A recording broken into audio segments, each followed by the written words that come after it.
This award right here is one of my special ones because it was because of what a student felt about me that I won this award.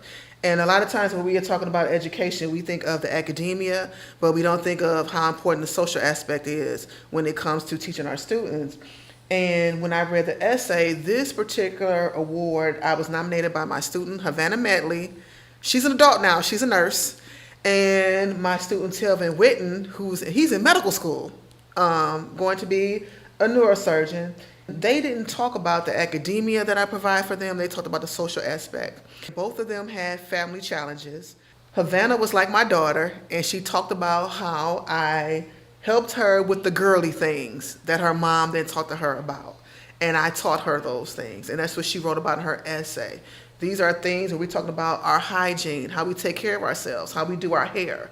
And she talked about how I showed her those because her mom had to work and unfortunately wasn't able to take care of her because she had to hurry up and send her to school. And Telvin, he was one of my students. He was homeless, but you never would have thought it because he came to school on time every day.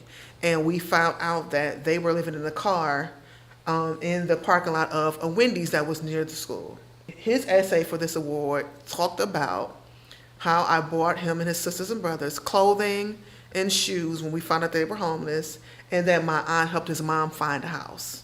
And this is a house that they own now. They ended up buying it, his mom.